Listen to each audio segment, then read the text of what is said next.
All right, 2:30. I just clicked live. Let's see if it works. I'll go live. All right, live.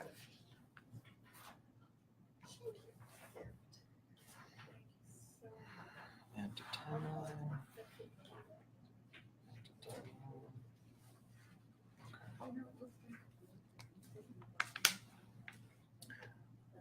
Give it a minute here.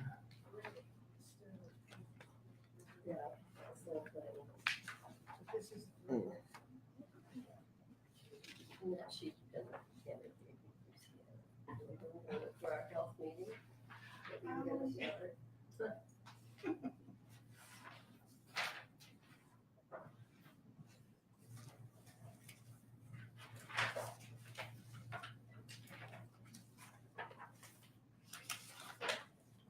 Yeah, this chapter is What page might we be on? The chapter? on reincarnation. Yes. That's what we're talking about right Yes. Oh, all the way back to 30. now. You know what I was surprised of? Brian Weiss is not mentioned. He's not the only one who talks about it. No, I know, but they mentioned many others. Oh, okay. Among which was not Brian Weiss. That's the way I meant it. Not that he's the fetal lender, but he is pretty prominent in that. The original version of this book was written in, I think, 1937 or 39. Or maybe that's. And so this is an updated Brian one, Weiss wasn't but it's still based on that book. Maybe. Should we give it another minute or two? Whatever. Inevitably, we have guests that come in during meditation.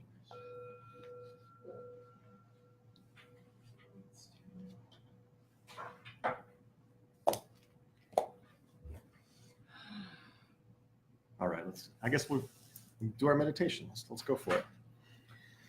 All right. Purpose of the meditation is just to calm ourselves down and harmonize ourselves, preparing us for study. Let's chant an Om together. Inhale.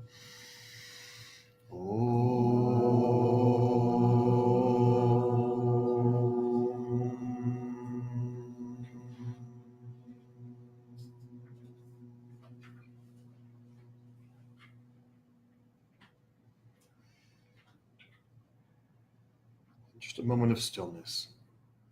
Just focus your mind on the topic at hand, Theosophy, yoga philosophy, the purpose of life.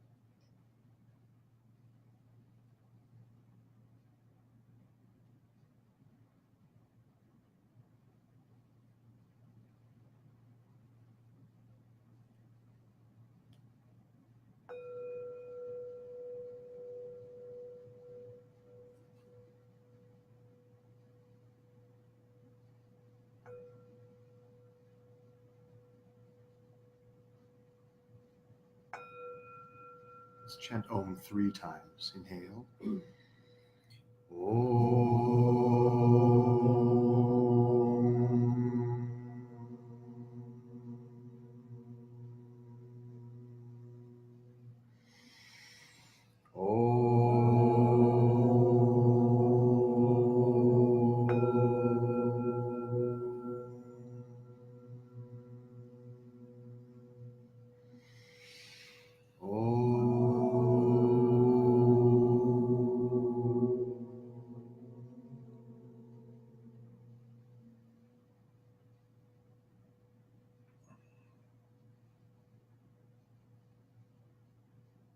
Bow the chin and slowly open the eyes.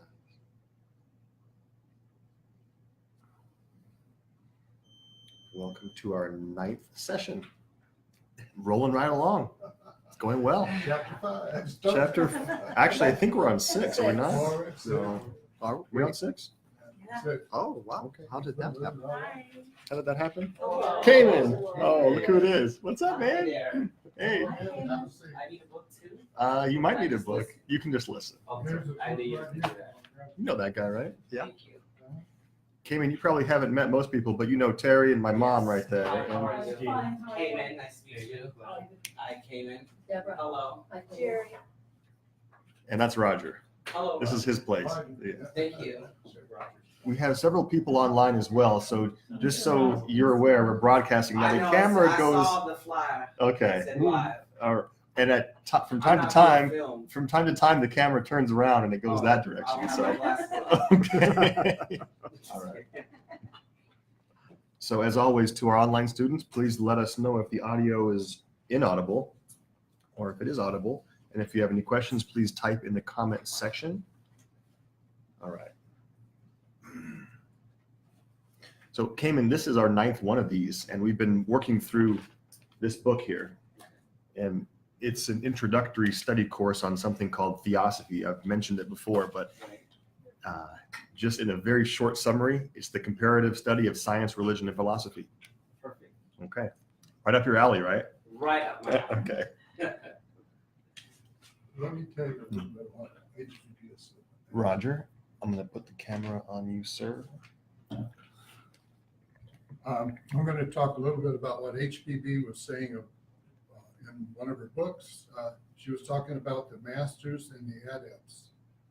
And she says there's a difference. The adepts are the captains of the occult world. The masters are the generals. Anybody can relate to that?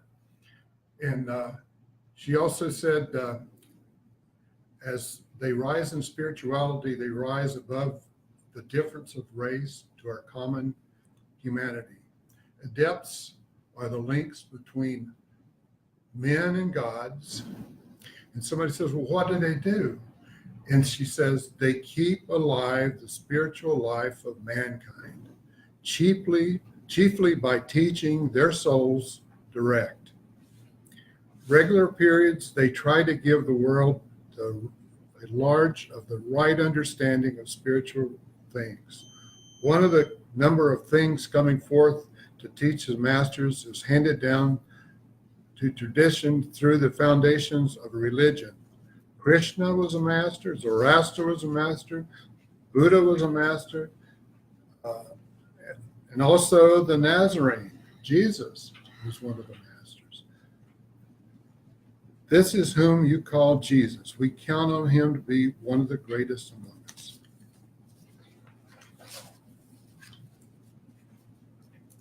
Then we were talking a little bit about life after death in our last meetings. Could I ask, Sure. what was the source of that? This is her book on HPB, life. Oh, of okay. HPB. All right. Yeah. An Extraordinary Life or something. Yeah, right. And it says, anytime you have life after death, it's usually for the spiritual development, unfolding the spiritual world that you've just gone through. According to the growth, so is his life after death. But if you have no aspirations, no higher longings, no beliefs in any life after death, then there's nothing for your spiritual life to be made of. Your soul's a blank.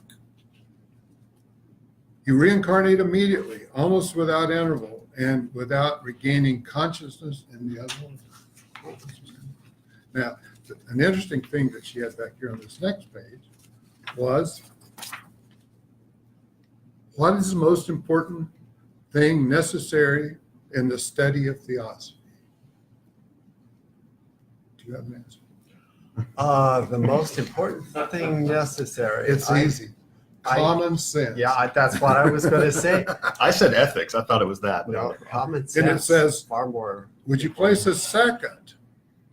And she Or- says, a sense of humor. Oh, that's right. And the third is more common sense. Yes. Yeah. Yeah. So talk about practical application. I mean, we don't have to know esoteric definitions and shapes of chakras and the meaning of God in order to make spiritual progress. You got to have common sense. That's all it I takes. love it. I think what she's referring to as common sense would be discernment, being able to tell what's important and what's not. It's so easy to get off the track and to get attracted to something that has almost no usefulness whatsoever. We all do it. It's called Facebook and all these other things that we spend hours and hours on. But yeah, common sense or discernment is very important. And I like the fact that she says a sense of humor. Yeah.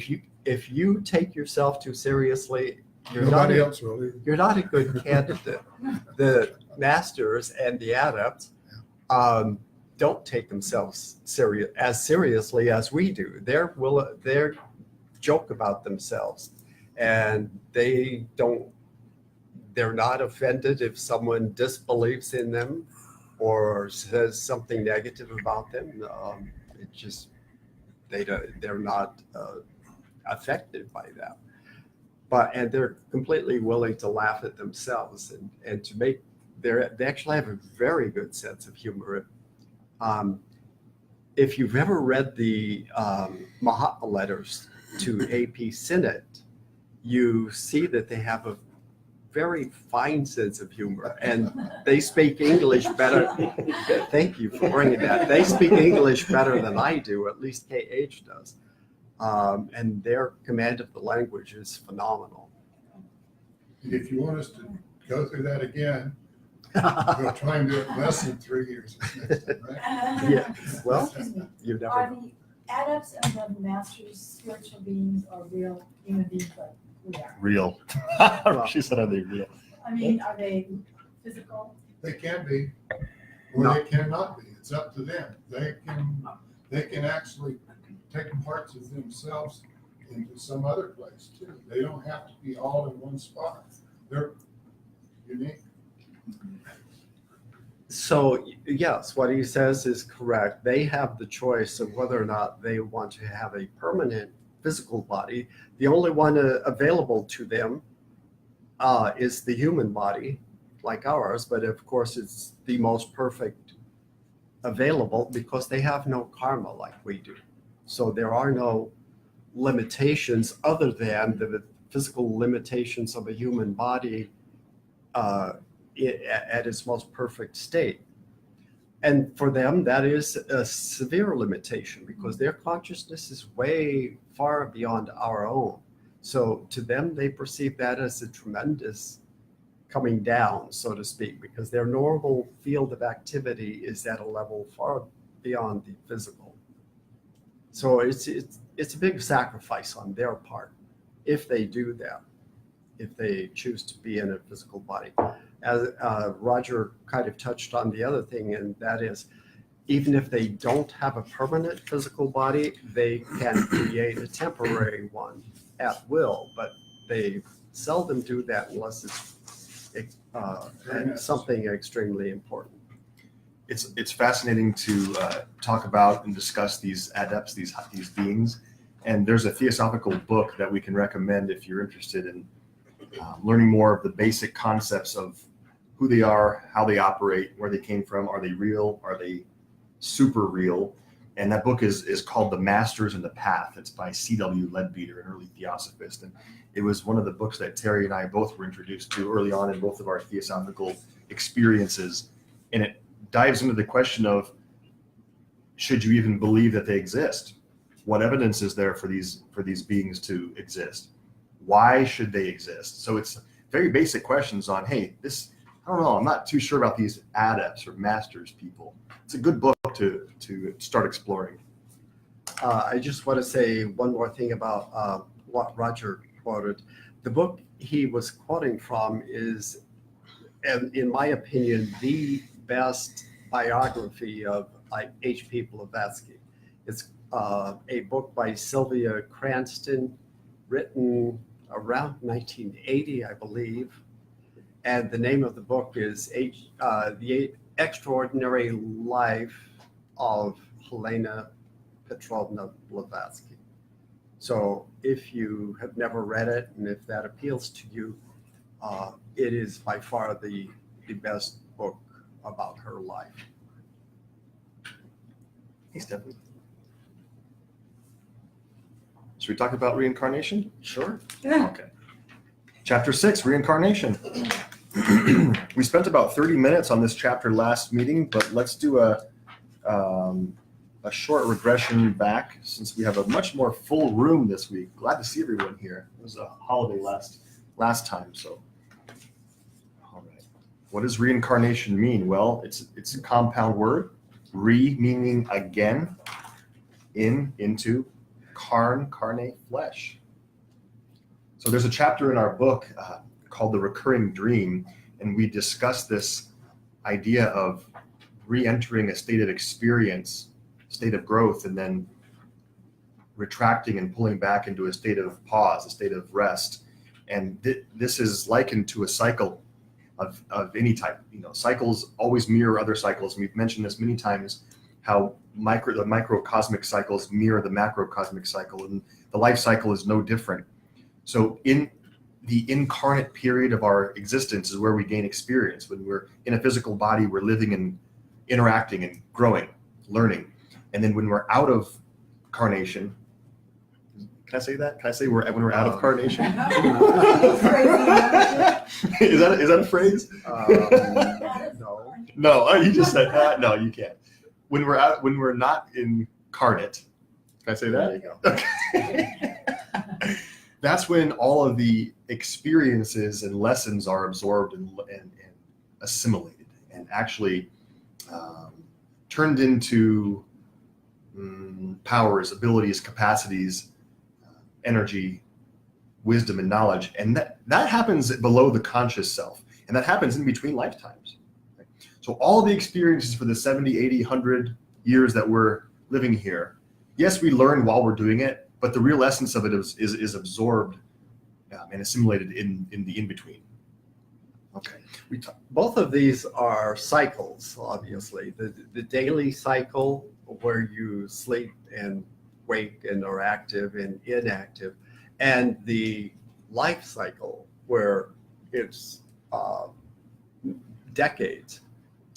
The major difference in those two cycles is the fact that in the daily cycle, when you wake up again, you remember, for the most part, everything you did the day before, and you pick up and you just continue on.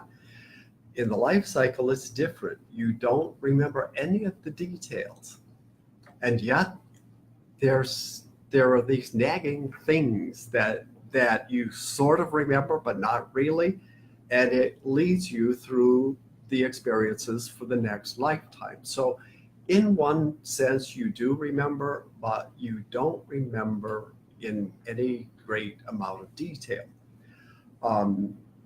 One thing important to remember, we keep pointing it out, is that any real lesson that you learn, you will never forget. You will have to do some work to catch up to speed again, but you will pick it up multiple times faster the next time if you took the time to learn it in a previous lifetime. If you were a mathematician or a composer or an artist, you don't have to start from scratch every lifetime. You pick it up very quickly because you've done it before. This is no different than learning anything in our daily life. When we're learning an instrument, for example, the lesson that you have on day one isn't completely different than the lesson you have on day two. On day two, you're going to recap and practice again and relearn some of the things you went over in day one. And I like how the term is applied, spiral learning. So you kind of go back and relearn some things. Then when you progress past that, you go up a little bit, learn some more. Then the next day you might regress a little bit more, then go up again. So learning any new skill, a language, math, an instrument, is the same thing in this life, and the macro version reflects that micro version of it. When a newborn baby comes into the world, each time they learn, she learns all the lessons, how to speak, how to walk, how to interact with people, a little bit faster each time because we've done it before. And that's part of, I know we're kind of giving a really quick whirlwind of the entire chapter here, but that's what is referred to as the explanatory power of reincarnation. Why some individuals are able to pick things up faster? Well, they've worked on it more in the past. A gifted child really isn't gifted. That child has put the work in. It's not just by luck or by magic that they have these abilities. For example, if you decide that you want to learn a foreign language and you have a particular attraction for one particular language, and you find that it's quite easy to learn, there's a very good likelihood that you spoke that in a previous lifetime. I'm convinced that I must have known Latin in a previous lifetime, because any language that's Latin-based, I almost intuitively can pick it up and almost learn it without much effort. Other languages, not so much. We talked a little bit last time, and we're skipping around. We're not going in a linear fashion through the chapter, but we talked about last time who believes in reincarnation. When I was growing up, I kind of thought it was like a taboo word and almost like a derogatory thing. Ooh, reincarnation, that's something those weird people believe in. Reincarnation. Oh. So Terry did a little research. I did a little bit myself on who in the world does believe in it. Well, for the most part, it's Far Eastern religion. It's most of the Asian religions, for the most part. However, Western people do believe in reincarnation as well. And I found an interesting statistic. Has anyone heard of the Pew Foundation or the Pew Forums? It's a charitable foundation, and KNPR talks about it a lot. They donate to the KNPR. There have been several surveys done. It's a Christian organization. In the Christian world, they have found from their surveys that 25% of Christians entertain the idea of reincarnation. Even though the Bible specifically doesn't say anything about reincarnation being true, there are certain passages and certain verses that do allude to the fact of more than one lifetime could be applicable and necessary for the purposes of joining back with God. So it's interesting. 25% of Christians admit to believing in reincarnation. How many Americans was it? Was 27% of Americans in general tend to believe in it. That's it? Yeah, The ones that are honest that's about still it. quite Well, a yeah. that's Yeah. still quite a few. Yeah, oh, it is. I'm just, Yeah. but Because we're multicultural. yeah, exactly. But see, I'm thinking the opposite probably, because we're multicultural. Should be more. Yeah. That's really taught here. A lot of Americans are becoming, in general, more and more secular. Their thinking is based on science rather than religion. And a lot of people just believe that we will simply cease to exist when our physical body dies. So we've got that. It's an interesting theory. Well, look at Mozart. Mhm. At 3 Yeah. years old, he wrote, what was it, 4 movements? 3 Well, movements? I don't. By 5, I think he was writing serious Yeah. music, writing it. So yeah, So there are actually 4 major belief systems as to what happens after the physical body dies. Four major ones. There might be others, but for our intents and purposes today, most people believe in one of the 4. So after the physical body dies, there might be nothing. It might be just black. Just life ends and there's nothing else. That's all she wrote. And there's no survival of consciousness. The second idea would be the soul goes on to a heaven or a hell. That's a big belief system. The third would be that the soul or the person does survive death at some capacity and continues their experience and growth, but in other dimensions, other realms, other planets, other places, not Earth, not our system that we're used to. And then the fourth consideration would be reincarnation. After the physical body dies, there's a period of rest for the soul, and the soul comes back into the physical world to learn and grow more. one thing I want to point out is that, as far as I can tell, there does not seem to be a correlation between ethics and religion. I have found plenty of people who have no religion whatsoever, who are very ethical and very moral in the way they treat other people. And I've known people who are extremely religious and who are extremely unethical. So I cannot see that one is has more of an influence than the other on a person's ethics. That's interesting. That's a very interesting observation. Yeah, that's really, What sparked that thought right now? with Well, this? the fact that we may tend to look down on people who believe that we're not going to reincarnate.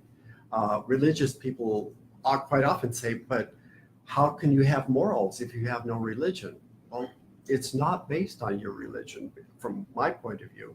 It's based on your personal feeling of what is right and what is not. yeah, and it's true. Yeah, I Steve. kind of agree with that because I believe in Jesus, so, but in a spiritual way. I think religion is a man-made thing.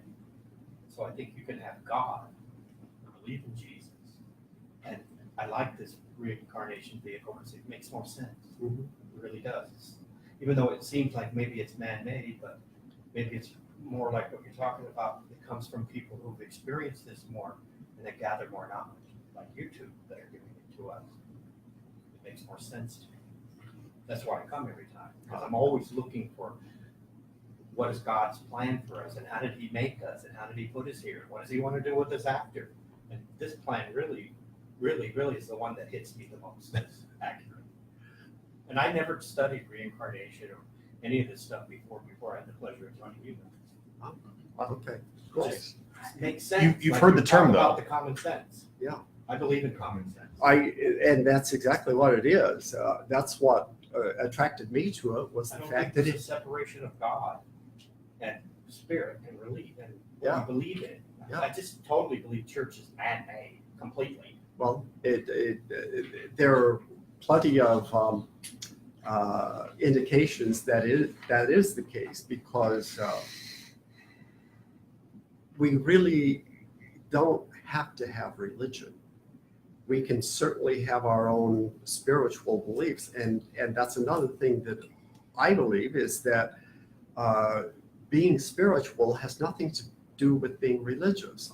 I know lots of religious Oh, yeah. people That's who the are way not I, at all Oh, yeah. I spiritual. always mock religion, as a matter of fact. I don't mock it's trying to do good, but I mock the way they set it up. And it's like, and I'm sorry for any Catholics in here. My kids are Catholic. My wife is Catholic. That's like a hierarchical thing. It's not even a religious thing. It's just like president, vice president. Don't they tell you what to do? You do it. And that's religion. Yeah, I no like to kidding. say that often Really people different. are ethical in spite of religion and not because of it. I want you to make a comment about the ethics and growing up, and the hypocrisy I experienced growing up Catholic, and seeing so many people, not only Catholics, but people of organized religions, if you will, hiding behind that to be unethical. Yes, Okay, so when you said that, it just all fit. And there, to me, I agree, there is absolutely no correlation between ethics and religion. It's a choice. so just to be clear, we're not bashing religion. Right. If it helps you, if it serves you, then by all means, live it fully and make that an important part of your life. But the point is that it is not necessary for every person. If you're going to have religion and follow it, you need to study what the religious tenets are, where it comes from. All the way back from Jesus' death, if you're a Christian, to where you're at now. I just watched a movie on the Gospel of Judas. And that was quite interesting. There were several things that came up, and that was the reason that they chose. And gospel means the good word, I guess that's the best. Good news. The good news, yeah. And there's over 30 gospels, but only 4 were chosen for the Bible. And the big reason they chose 4, at least according to this film that I watched, was there's 4 winds. There's 4 points to the compass. So they picked 4. And the other ones were 1. Now, something else that came up was the number 3. 3 is a very significant number. So when you have the Father and the Son, you have to have a third one. So you have to have the Holy Ghost. But On top of that, if you look at all the different books that were put in the New Testament, there's 3 times 3 times 3. There's 37. So that 3 number keeps going. And a lot of that stuff just was set up because mankind wanted it. I think Steph, Go ahead, Stephanie. The one thing I was going to say is I'm also Catholic, and I have really enjoyed my experiences when I went to school and now when I go to church. And I just take what rings true to me and what is helpful to other people. So I take that with me, and anything that I don't believe in, I just leave it alone. And I'm also okay with it, that it's there, but I'll just take what I take. And I also use my Catholic upbringing, my belief in God, to incorporate into reincarnation, because I feel that God would always, or my own personal father would always give me a second chance to be better, more chances. You can have as many chances as you need to be better. My personal father does that. So I think God the Father does that too with each lifetime. You have another chance. You can still keep trying and keep trying to be better and better. So that I take both of it and incorporate it into this, and it really works for me. It's helpful for I me. love that. and the interesting part of that is you take responsibility and you achieve it on your own. You figure out how to do it Yes. instead of saying, well, I'll just do the best I can, and then I will, inherit something that I haven't really learned how to do on my own, but somehow it will be given to me.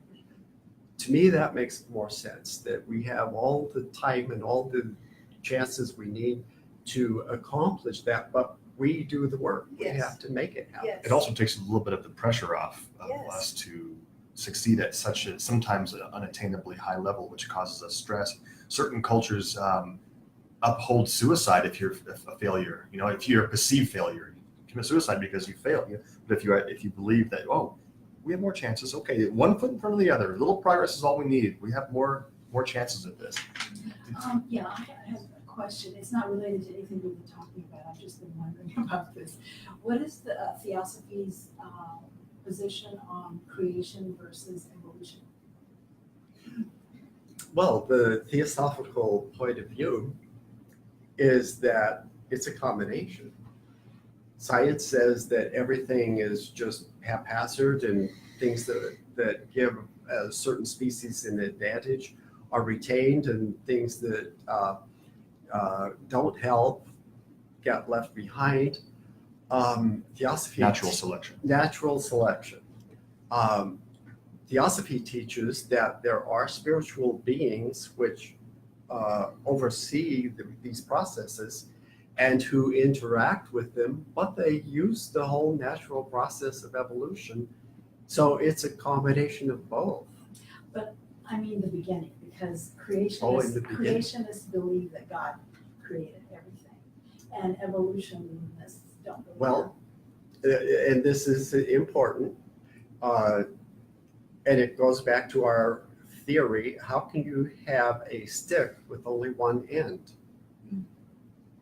How could you have a point in time where nothing existed, and now everything is going to exist forever? That doesn't make sense to me. So the theosophical point of view is there never was a time where nothing existed. Right. That's impossible for there to be done. So there has always been something, and it will always be modified, and will always continue to progress and to grow, and there will never be an end. That's the point of view in just a few words. That's comforting. So it's a combination. All right. So we come back to, where were we? Oh, the 4 possibilities. Nothing after death. The soul goes to heaven or hell. The soul goes to learn and grow more in other realms or dimensions. And the 4th was reincarnation. So we've been talking about how items 1 through 4 could be true or not. So the first one, if nothing were to happen, if the lights were just to turn off and go out, that's the view of many atheists. A few of my friends came in. You're and my friend Trevor. He believes. I'm not saying you. I was saying you're and my friend Trevor is my good buddy who I've been trying to get to come to these things for years, because he's my one friend who's absolutely not spiritual, and I'd love to have him here to discuss this. But he's of the opinion that there's absolutely nothing metaphysical in the universe, nothing beyond the physical that our five senses can't detect. So his view is when the physical body dies, that's just it. That's it. That's why to him the solution of suicide is a very apt one. Because if things are going wrong, just end it, and then that's it. So that's absolutely not what Theosophy thinks and what many religions think. So the fewest amount of people believe that the lights just go out and there's nothing after. Referring back to what Roger read at the beginning, it appears from what HPB was saying that a person who believes that nothing will happen after they die, that they create their own reality, that nothing happens, and they reincarnate almost immediately because of that. Isn't that interesting that in a very real sense, we create the circumstances that occur after our death? That's It's interesting. interesting. Yeah. But wouldn't that, I wonder about the astral plane. I mean, that person, They will still have to go through some degree of that, yeah. I don't know, maybe there's more of a mystery there than we realize. Oh, yeah. and then we have It's the so complex. Yes. It's just- so the idea of going to heaven or hell for eternity. So most people in America do believe that is what happens after death. The soul either goes to heaven or hell for eternity. Again, that goes back to the idea. So Theosophy gives us this funny vision to picture in our minds, holding a stick in your hand that only has one end. So if the soul is newly created, and that can't be, obviously, it's a conundrum. If the soul is brand new when the baby is born, how can it go on forever, whether it is heaven or hell? How can it be created from nothing then last forever? So the reason that Theosophy doesn't uphold this concept is because it doesn't play into the concept of evolution of the soul. It would tell us that you only got one shot at this life. To me, that's tremendous pressure and stress inducing. So, and also, it doesn't put the onus on us, as we were talking about a moment ago with Stephanie, to make this progress on our own. Guess what? All you have to do is repent right before your moment of death, repent your sins, and you go to heaven forever. So You know, how easy to is us, that, huh? that isn't, to us, that doesn't sit well. There was me. an emperor that did that. Emperor Constantine, when it brought Christianity into Yes. the Roman Empire. On his deathbed, he said, instead of believing in sun God, I now believe in Jesus. Take me home. I wish we had a biblical scholar in the room to say that is that actually what Christianity teaches? If you can be a bad person and then the moment before death I think it truly is. Absolutely. I repent. think it is. Okay, so that's It why. is. It's absolution, Sure. and it's one of the 7 sacraments. So. yeah. So that doesn't fit in with the evolution of the soul. Now, the evolution of the soul puts expansion of consciousness and learning and growth on us to make progress through lessons learned. And if we only have one lifetime, 80 years might seem like a long time, but it's really not. Can you say that 80? Maybe as a child, they think, 80 years, it seems forever. But if we're 30, 40, 50, 60, 80 years, doesn't it? 70. That doesn't seem like it's very long. You keep going and you get there. Now, if you compare that timeline, that time scale, in comparison to the life of our planet or the life of our solar system, it's barely a blip. And yet it's still significant because there are lessons to be learned. So the idea of going to heaven forever after the physical body dies doesn't play into the constant growth and expansion and evolution of the human being. So now we come to the third postulation. The soul does go on after death, but it doesn't come back to earth ever. It goes on to another realm or dimension, not heaven or hell. It goes on to a different planet or something to Like learn Nirvana, more. or- No, it would go back. The idea is that it just continues, but not in the same system that we're in now. Couldn't there be a combination of 3 and 4 though? Because at one certain point, don't you learn? I mean, it's now it's Well, forever or. no, and if- There could be, but let's save that thought for a little bit later. But so let's flesh this out for a moment. Is If the this in soul, here? yeah. What page? I'm trying to. Top left of 34 under reincarnation and evolution. It's the first Oh, paragraph. okay. 34. You got Okay. another page. So if the physical body dies and your soul remains, and then it wakes up in an alien environment somehow, sure, that might be something. However, the reason why, again, it doesn't play into our system of thought is because we have an orderly system of evolution here. Our awareness lived through the mineral kingdom, through the plant kingdom, through the animal kingdom, and now through the human kingdom. You can't learn frankly speaking, you can't learn all the lessons of life in one lifetime. You can't. You can experience what it's like to be a female and to be a male, to be a king, to be a poor person, to be a saint, you may have the good fortune to experience wildly different experiences in one lifetime, but usually not everything. So if we leave this behind and go to an alien environment for the next several lifetimes or however long, it takes us out of what we're familiar with and what we've been working through for the past millennia to get to the point we've achieved as human beings. Now, I almost think that they should have put the chapter on the plan and purpose of life at the beginning, because we keep referencing, the consciousness moving through plant minerals, but it's like several chapters away. So to understand how this works, we need to see this chapter on the plan and purpose of life. That's why we put the order of our chapters in our book differently. Right. We keep talking about the idea of expansion of consciousness. Well, Theosophy tells us that the consciousness that we are didn't start off in a human form. It started off in a very basic form, which could be equivalent to that of a rock. And then there's experiences to be learned there. There's also experiences that plants gain, very different experiences than what humans gain, but they're necessary, and then animals and then humans. So if we just leave this entire system after we die and go somewhere else, what would all that be for? So Yeah. that's why that postulation doesn't sit with Theosophy. All right. Now D, after the human body dies, the soul has a period of rest and comes back for another lifetime, another go around. That's reincarnation. So D is what Theosophy and many Eastern religions teach. He doesn't enumerate them. He just puts them all into one paragraph. They're all right here. I feel like I'm in school. I had to actually write 1, 2, 3, 4. They're all right. They're all right there. All right. The reasons are what we've been discussing. It makes the most sense, as Steve said. The idea of coming back and learning. It's the same concept as grades in a school. We use the school analogy all the time. A kindergartner learns certain lessons.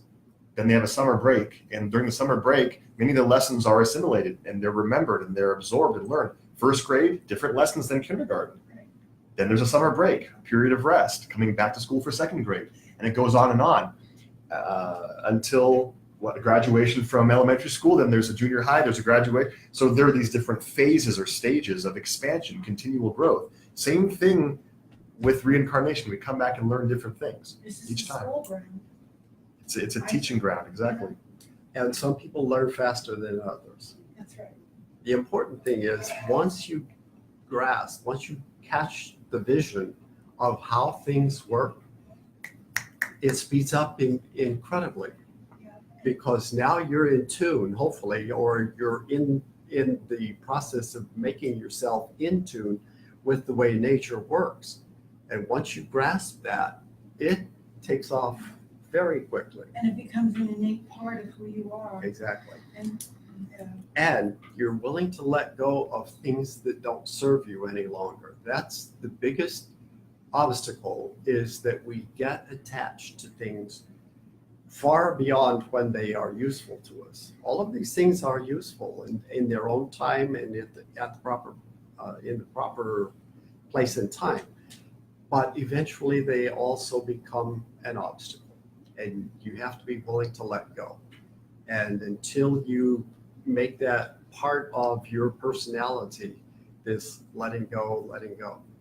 It's, I forget whether it was Lao Tzu or which of the philosophers said it, but he said something along the line that in the first part of my life, it was about acquiring, about getting more and more stuff or information.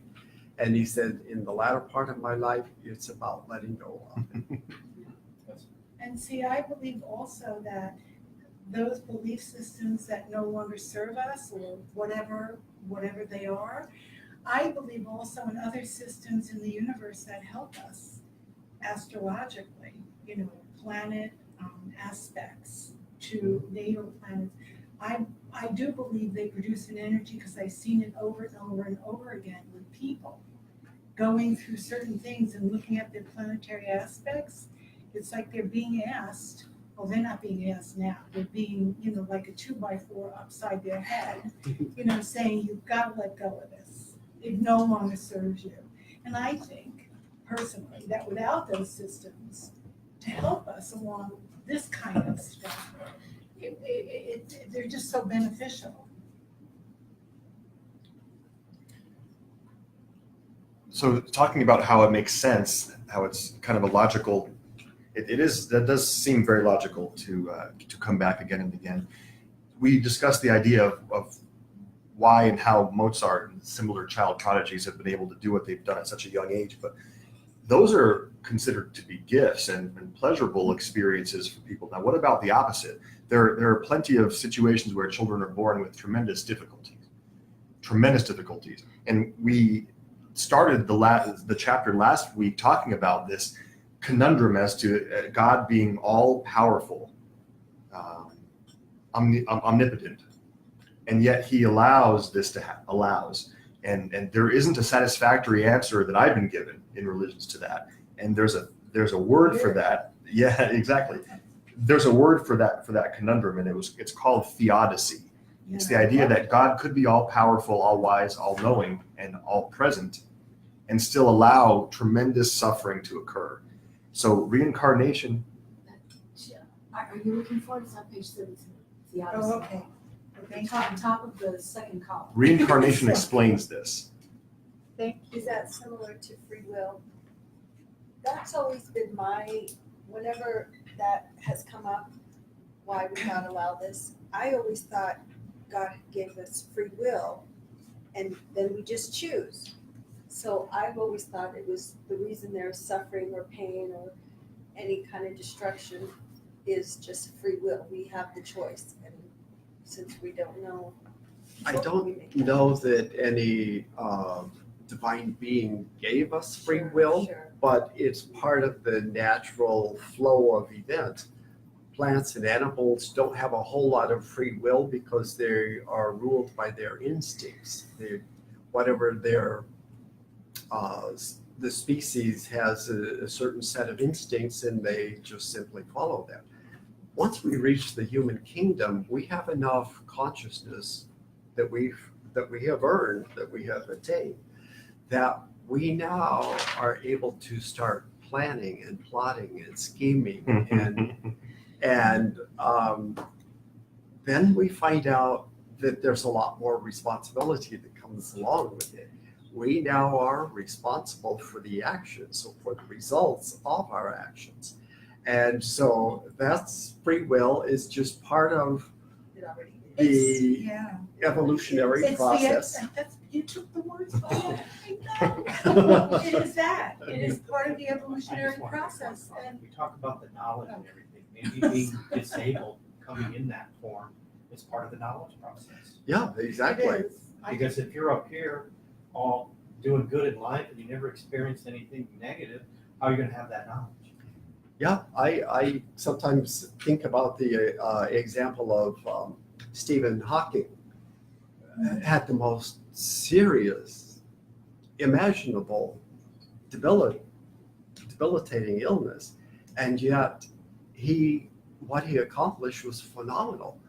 My question is, if he had had a perfectly healthy body, would he have accomplished the same thing? He might have been out rock climbing or doing something else instead, but he had no choice but to use his mind, and he certainly used it. Just one step further in what Terry said about the evolutionary process and Stephanie said about the Free will. free will, I always believe that it is part of the evolutionary process, and whatever choice we make is a choice. It isn't the right choice or the wrong choice, it's a choice. And that's based on evolutionary process, because either we'll take a high road to the lesson or a low road. And I think that's still part of the process that we each experience in life. You always get to the lesson one way or the other. That's right. And the high road is we almost know the lesson. And the low road, we need a little more work. I think we might have a sound problem. Oh. Marie Antoinette Resurrected said she can't hear. Oh, I like her name. Rhonda, can you hear us now? Let's see. So one thing that Paul mentioned, and we'll reinforce here a little bit, is that all of life, regardless of the phase that we're going through, is a series of expansions of consciousness. It's slow and gradual, and yet there are little bursts that happen from time to time. Whenever there's any kind of a burst, and you can call it a satori or whatever you want to call it, there has to be a period of assimilation. You can't have a jump or leap in consciousness and then just go from there on up. It is a shock to the system, for one thing, and you're not able to assimilate it all at once. So if you have, during meditation or whatever happens, one of these little bursts of a jump in consciousness, it may take years for that to completely work itself out, and for you to be able to apply that in every single aspect of your everyday life. It's this idea that you meditate on the top of a mountain and one day you achieve enlightenment is just, it doesn't work. Well, some people also believe that that's what happens when you die, that you become fully expanded immediately. And Theosophy doesn't hold that up for the same exact reason. So, just like Steve said earlier, if it makes sense, then I like that, because, life should make sense.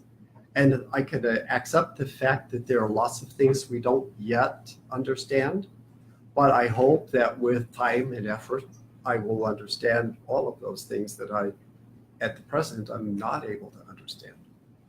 It should make sense. So wasted or failed incarnations, it's an interesting concept to talk about. So if a person is bad, really bad guy during their lives, bad girl, is it wasted or failed? Well, in some respects it might be, but not really, because even lessons that aren't learned still are absorbed, and you still are going through the process of experiencing something. It's just like a grade in school. When you fail a grade, you might have to repeat the grade, but the lessons learned in the failed grade are still retained, and you might pass last time. For example, when I took my broker's exam, I failed it my first time. But I learned what kind of questions were asked. I learned that I better go back and actually study this time instead of just thinking, oh, I'm going to breeze through this thing. So I actually had to study. So I went back. It wasn't failed because I learned I had the experience of taking it, and I went back and I passed it. So similar thing. We have an idea of a torn out page. However, yes, go. However, but I think you should talk to them about that one. We actually have to make a correction to something we talked about in our previous class. We were wrong? Yes. Oh, God. Wow. Again? Yes. Am I blushing? Yes. The torn out page concept comes about in the Bardo period. We talked about the period after the death of the physical body. There are very rare instances, according to the masters, where a person's life is so minimal in the amount of good that they've done and the amount of evil that they've done, that lifetime is basically a complete write-off. It is torn out, so to speak, of the series of lifetimes and discarded. And that person will reincarnate and they will try again. So there are some failures. Is there karma with that? How can there That's- be? There has to be karma involved with it. The idea of It's tearing it out new almost information. implies that there is, it almost implies that it's just, It does, Set aside, and he didn't flesh out the idea of what happens with the karma that's involved. But karma doesn't ever just disappear. So it does have to be worked out somehow. But I just wanted to point out that we did not mention that, and that obviously not everybody will have an experience in the David Shawn period. I have a little story. Oh, okay. Years ago, I knew someone with whom I worked. She was a colleague, and she was if I give you my idea of her, I would be standing in judgment. But the only way I can do it is by saying that I felt she wasn't getting it.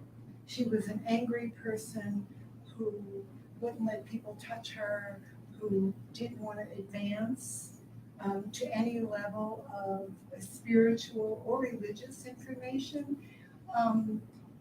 didn't understand the concept of love. I mean, really, and this was when I was in New York.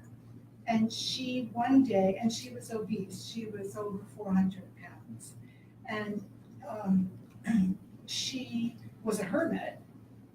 And one day she got out of a cab. She took a cab to a client.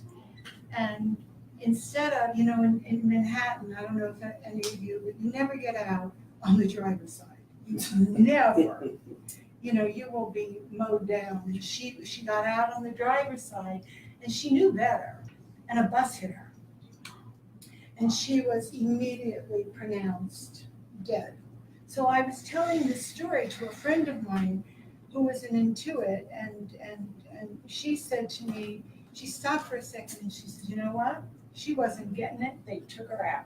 Just like that. And I'm like, are you serious? And she said, no, I am serious. And so I don't know, but that always stuck with me because I remember this person who wasn't in any way advanced on any level in any subject except. Well, I think that the example that we're referring to is far more serious than that. I mean, this would be like maybe a Hitler type person. Oh, yeah. I'm talking about someone who is pure evil. Oh, And it's extremely rare. So that's the good thing. what made Hitler Hitler?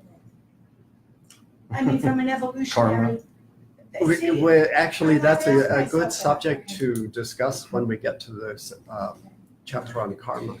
And if you happen to see the Jesus film that I saw, they bring up Hitler in it. Oh, do So, they? oh, yeah, so it's. What did they Is this a say? Comcast film? Because they do No, all it's the a different. let's talk about that during the question of evil chapter. There's a chapter about evil. Let me say one thing that you guys were just talking about, and I brought it up in the very beginning.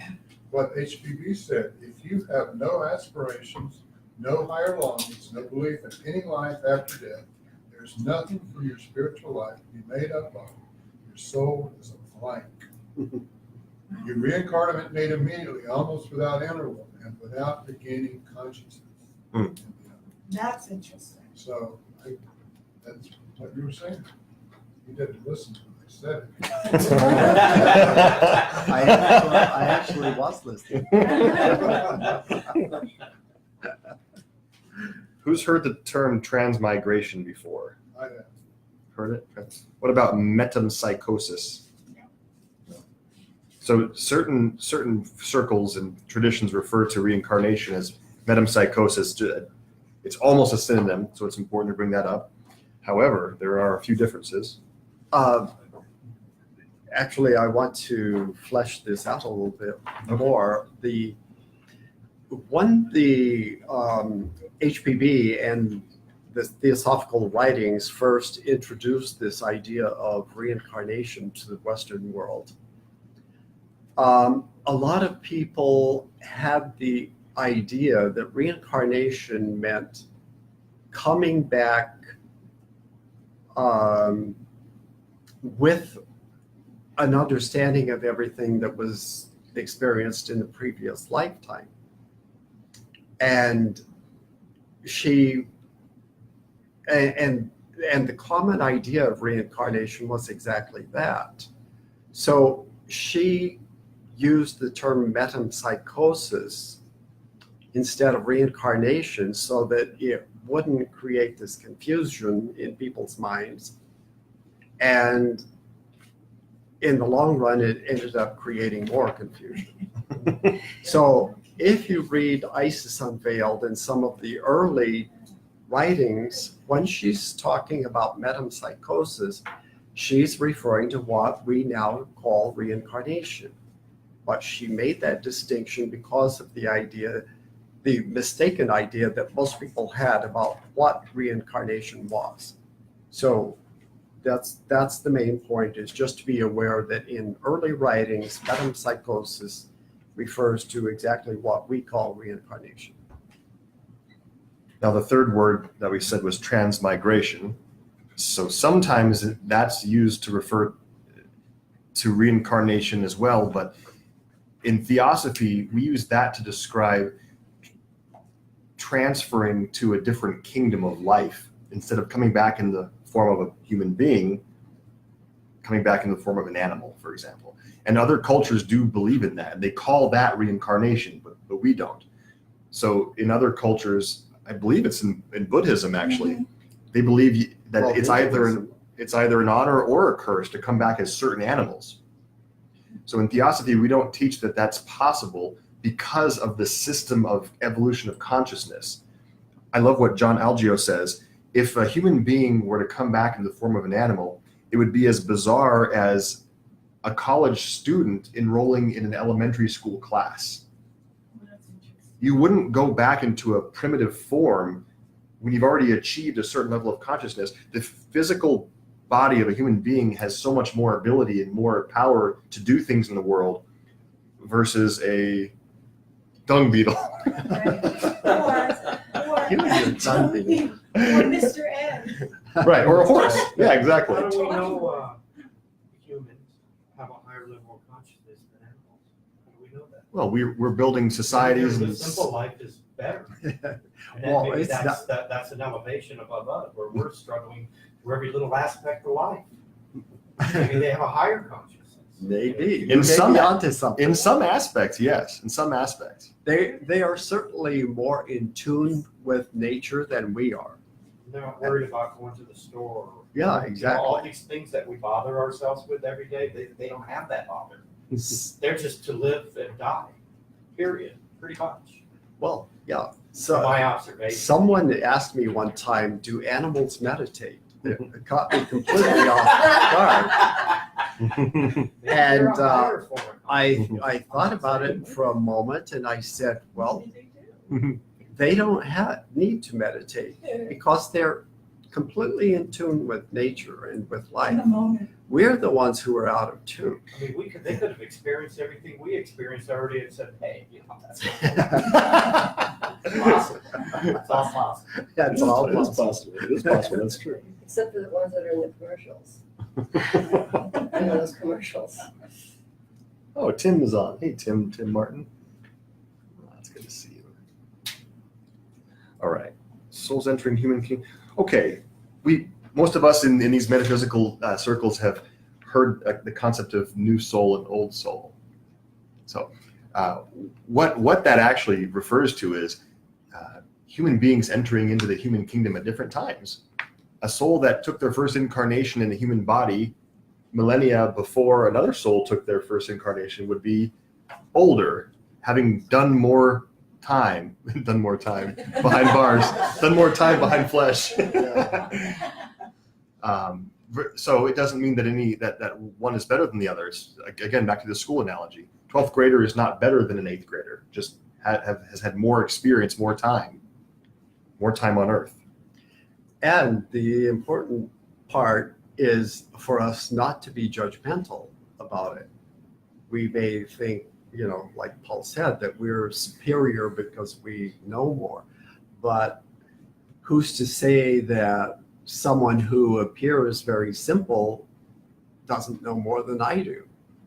It's not my position to judge one way or the other. I have to interact with other people, and so I treat all people with kindness and with compassion, hopefully, and they will treat me however they treat me. But the person who has a lot more experience has a lot more responsibility. It's the younger ones get away with a lot, and they have far more to learn, but they also pay for their actions. It's not like they actually get away with it. We just try to give them time to learn their lessons, and eventually they will.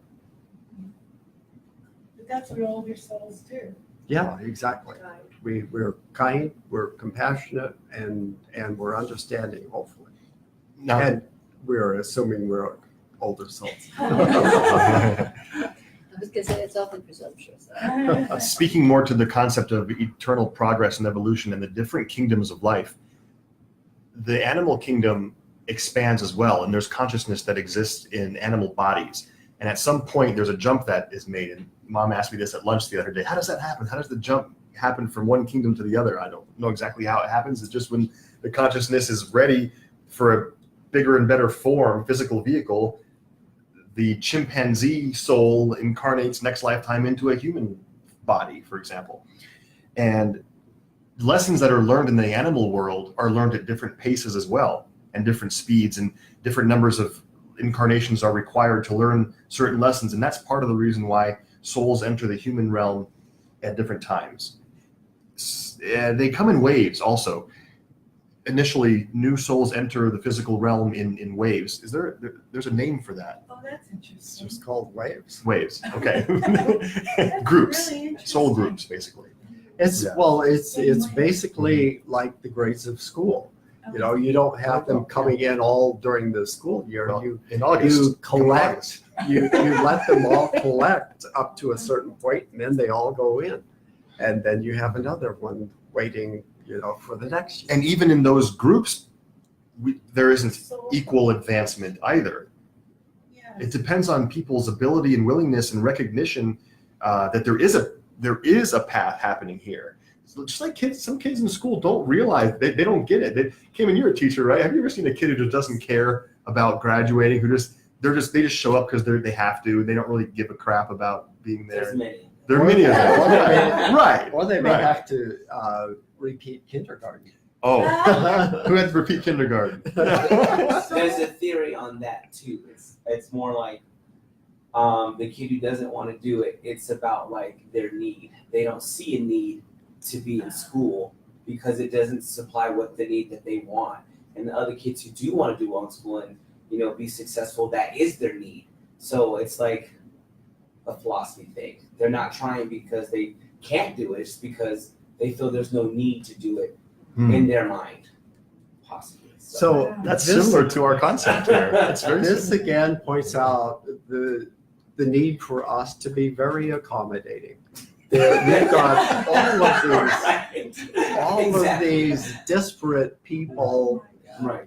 and just because they're the same age physically Right. means absolutely nothing as far as their age spiritually. Will we ever talk about, like this little deviation, about soul groups? Will that ever be a subject that we talk Mhm. about? Yeah. Okay, thank you. Yes, and the plan and Because purpose that of to me is part of what we're talking about here. it. It is. Well, and this is the one kind of frustrating thing about Theosophy is that, as Paul pointed out, it's very difficult because we're talking about stuff that we're going to be talking about in detail long farther ahead. Yeah. But if we don't introduce it here, then it won't make Then sense. this won't make sense. And so we're constantly borrowing and remixing everything. So the concept of spiral learning, we talked about how each time a new lesson is presented, we might have to relearn a previous lesson. It's also important to note the order of learning. Now, we've touched on this already in several ways, but we haven't actually said the phrase, the order of learning. That is mixed up for every human being too. There's no sequential syllabus of human life. There isn't. So the order of learning. Now, this is brilliant because someone that you might think is super advanced. So I think Eckhart Tolle is very advanced. He might not have learned how to build a fire out in the wilderness, for example.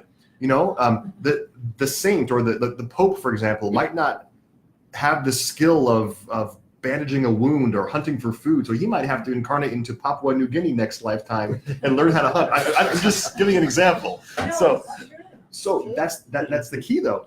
So how about an evil person who commits heinous crimes? He might be in this incarnation to go through that experience, but in his previous life, he might have been a prince or a king. Yeah. So certain lessons might have been left until the end, which you think an advanced person surely would have gotten eons ago. Yeah. Not always the case. So the order of learning is always different for every person. It's like the Rhodes Scholar not having street smarts. There you go. How many times, book smarts versus street smarts. Yeah. That's why the true yogi, the one who has perceived the plan and is working towards it, has to be a Renaissance person. They need to know a little bit about everything and a lot about something. This guy. Yeah, Terry. I'm not there yet. Well, I've tried. He's basically rebuilding his house. He makes jam. He sews his own clothes. He can do everything. No, he does everything. If I'm ever stranded on a deserted island, I can do just fine. Is that your horse out there? Yes. He also brought his harp. He does the harp. No, but he does play. He's a bard too. Yeah, he does play beautiful piano. So the order of learning, spiral cycles. Oh, an example of this spiral learning, which we didn't mention yet. Think about the process of gestation in the womb. What does the fetus look like through the various stages of the process before it's birthed? It goes through basically the Darwinian process of evolution. Yeah. It looks like a plant. It recapitulates the physical form. So we didn't make it clear this class, but other classes we have that there are two streams of evolution happening. And it's the evolution that we've been mainly focusing on, which is our consciousness learning and expanding, which is also called the evolution of the soul. And then there's the physical evolution that Darwin teaches. So both are happening simultaneously. The soul is expanding through experiences in the physical, and the physical is expanding based on the physical environment around it. And we pointed out before, but just for those who maybe missed that session, it is the the level of conscious progress that drives the physical evolution. Because if there is no need for a vehicle to accommodate that, it's not going to occur. But that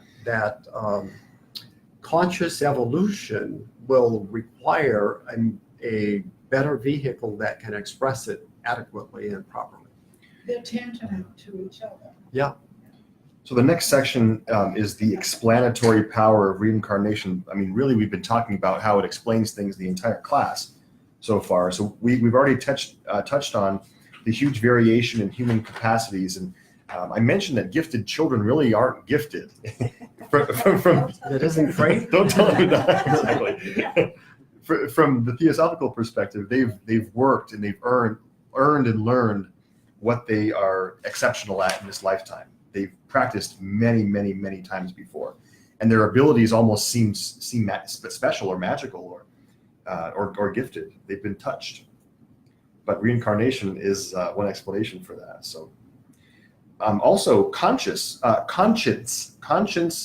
or moral compass or ethics of a human being. There's a wide variety of those in our world too, right? Some people have no conscience. Some people don't have I like how John Algeo says it, this spiritual stature. Someone with a spiritual stature about them would be someone who's just very ethical, very wise. That comes from experience.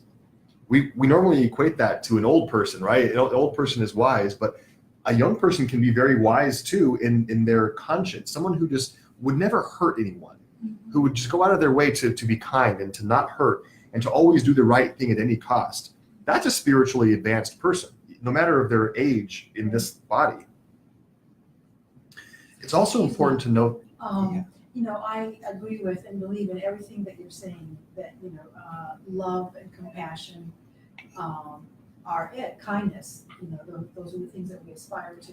But in this world, it can be so dangerous at times. I mean, you can be wiped out. You can be killed, exterminated by exhibiting those characteristics. So I'm just wondering how you survive in a world like this. Well, self-protection is obviously very important. We have talked about common sense since the very beginning of the class. So you have to weigh all these things and understand and look. And there obviously is a mechanism of self-preservation too. We can't just be passive the entire time. There's obviously action that goes into it too, and being aware. Discernment. We talk about this term of this idea of viveka, being able to see what's helpful and what's not helpful. If the situation is unhelpful, it's our responsibility to do something to fix it, to get out of that situation. So That's like, just because you don't give money to a con artist doesn't mean you don't love or care or want to be kind. You just don't want to be foolish. That doesn't take away from any of those good things. I mean, as a matter of fact, giving somebody money like that doesn't deserve it is kind of like a bad act. You're making them worse. You certainly have always the option to defend yourself from someone who is trying to harm you physically, emotionally, or mentally, or financially. Definitely, you know, it's no one's telling you just ignore it and let them do whatever they're going to do.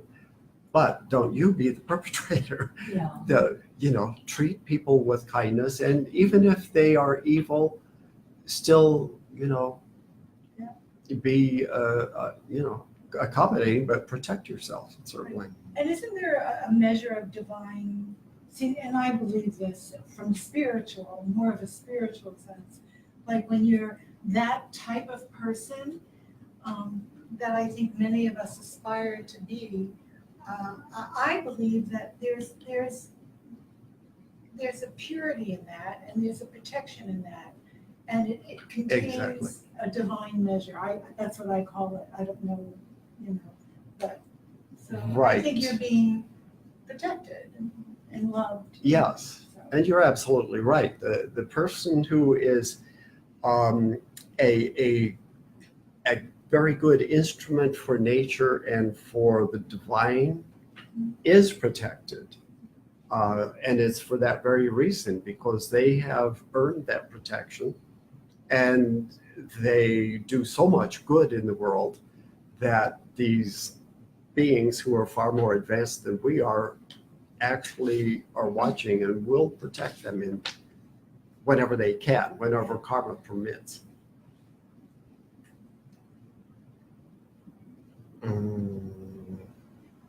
There's a little section in here that's interesting.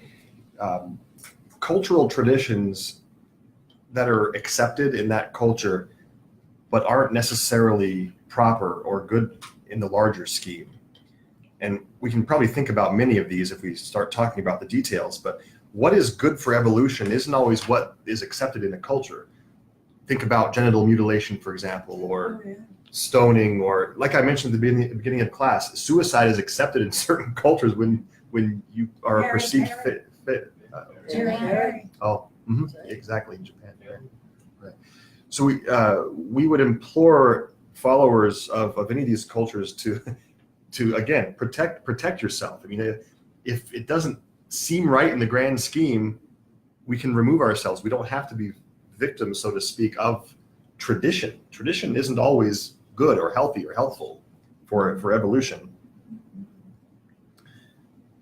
Anything else on this, or should we move into the sex of the soul? I have one question real quick. Oh, sure.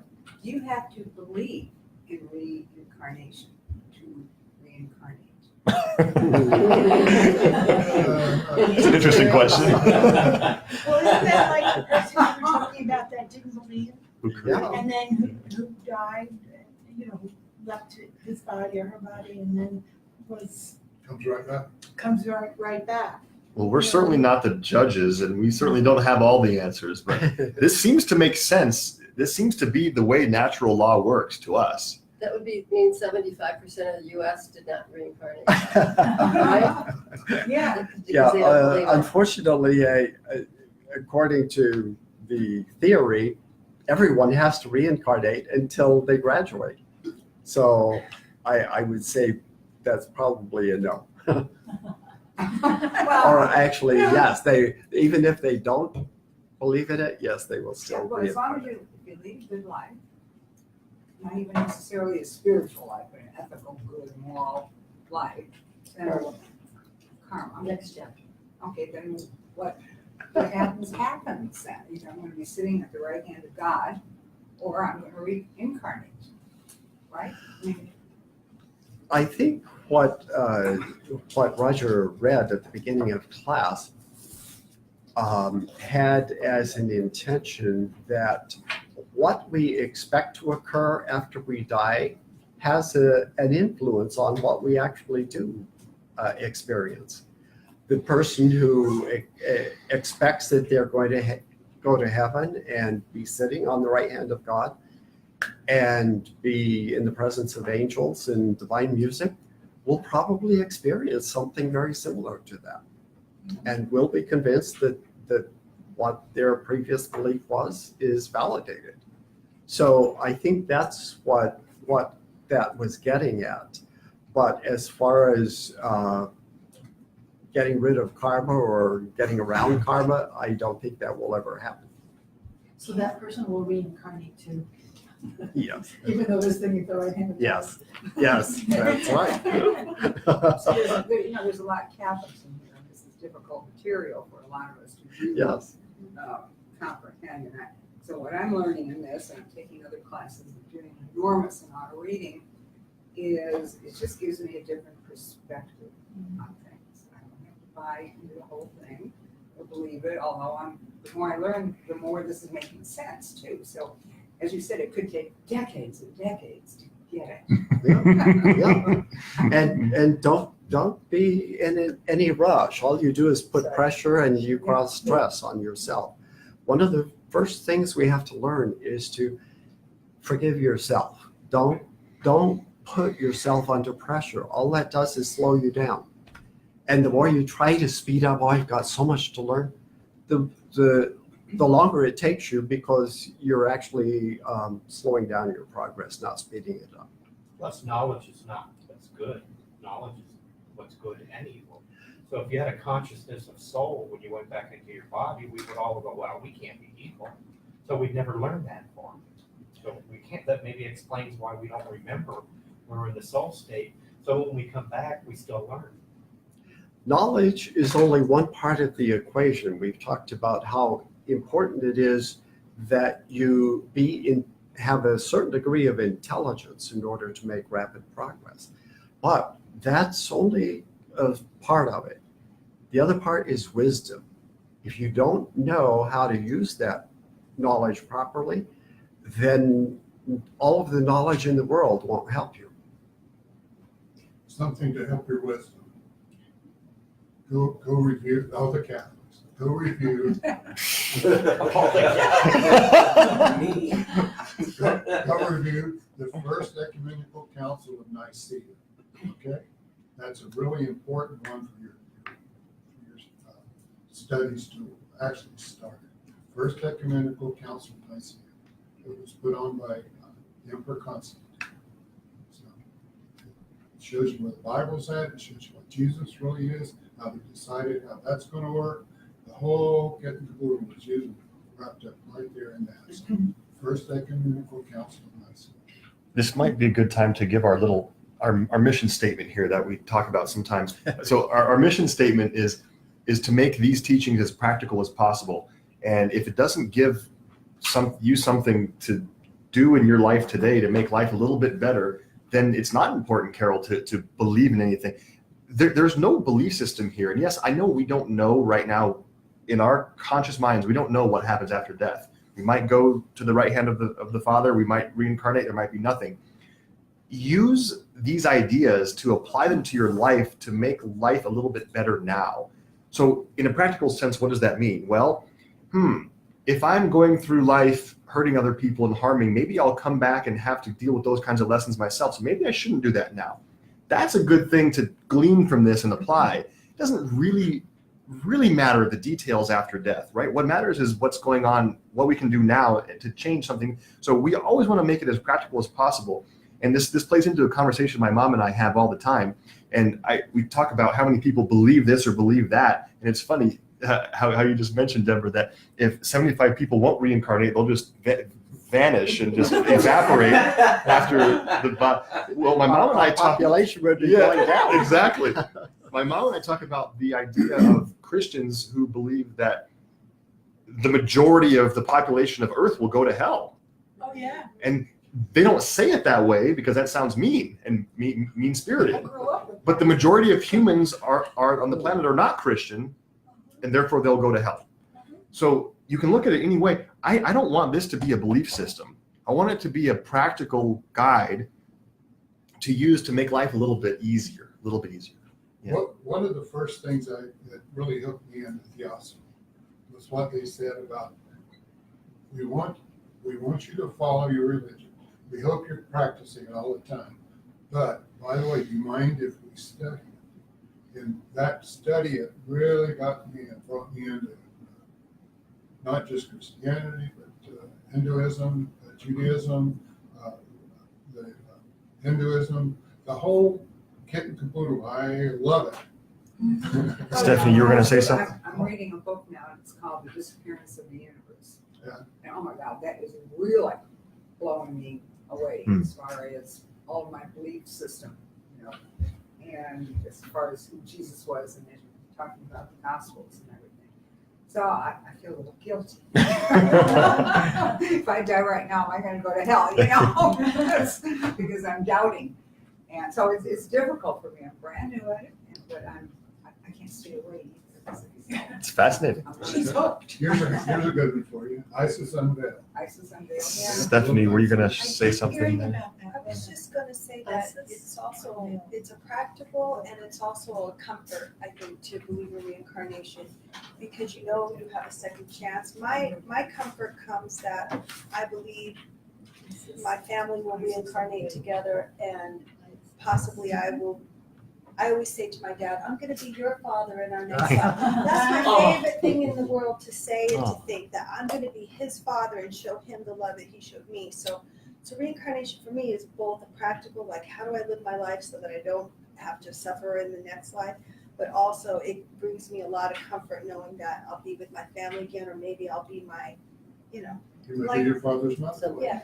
Like the greatest gift a soul could give is to leave their soul family to teach what they've learned to another soul family and gather that information. And I believe that system is perfect. And that's part of the soul's evolution. Do we dare dive into anything else, or it's 4:00? Oh, it is? Wow. 3:58. What happened? We talked too much. It always happens. It was. Thank you for your contribution, Steve. Wow. Thank you for allowing. No, we'd love that. Well, hey, Stephanie. Stephanie, you came in just for us to say goodbye. Hi, Stephanie. No, the Stephanie online. Yeah. Another step. All But right. anyway, Stephanie, bye. So any last comments, questions, thoughts from anyone? I have been waiting to ask you if you read the article that I sent you. And if you I- have comment on it. I didn't want actually to disrupt the did. class because I didn't know if you printed wanted to go 3. there. Oh, okay. You sent 3, did you not? Yeah. Yeah. Well, I brought one of my own, just Okay. It's for people that want to read it from across the room. Printing Let's go something. ahead I got and 15 pages. sign off online and we can, That's the one that you sent me that I resent. Yeah. I had to make it smaller. It was Oh, huge. it's huge. It was like, but it's easy reading. It's easy reading. It's not easy reading, it's very heavy. That's right, we HPV put a is copy very right here, heavy. probably everybody can see it right from there. So you printed off some copies. yes, but actually, I don't know if we actually read through them. I skimmed through all three. It's not really a skimming test. I know, It it's is, not at and all. she's very heady. I mean, just like, Well, that's some of the why, terminology I'm not familiar with. She first learned German, and then she was in Russia, so she had to learn Russian. And so